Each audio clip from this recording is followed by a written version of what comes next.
According to a consumer study, 82% of people want to have the conversation about long-term care, but won't initiate one. Sometimes using hard numbers to outline the potential cost of long-term care can convey the real need for long-term care planning. Consider Bob and Gina. Bob's a by-the-books accountant whose life revolves around numbers. Gina's a high school math teacher. To start a conversation with this couple, all you need to do is speak their language. So based upon your portfolio review, I'd say you guys are in pretty good financial shape. During a portfolio review is a perfect time for you to introduce the topic of long-term care using numbers to bolster your point. Let's watch as our producer gets the ball rolling.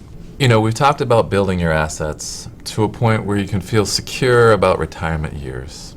But I want to talk to you a little bit more about how we can protect your assets from any unforeseen issues and expenses you might encounter.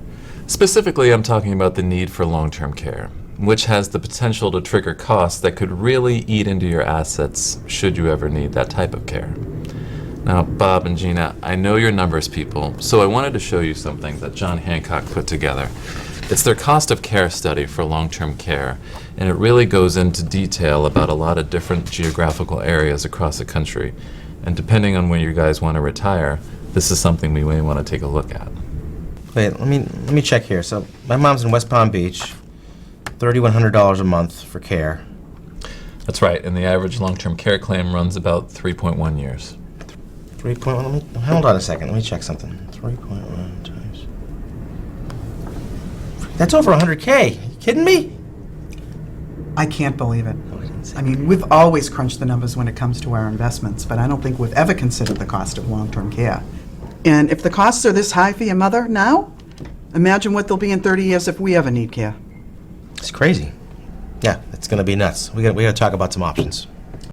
Using the cost of care survey can be a helpful tool to outline the very real costs of assisted living, home health care, and other types of long-term care. By getting the ball rolling using real numbers, the need for long-term care will add up in your prospect's mind.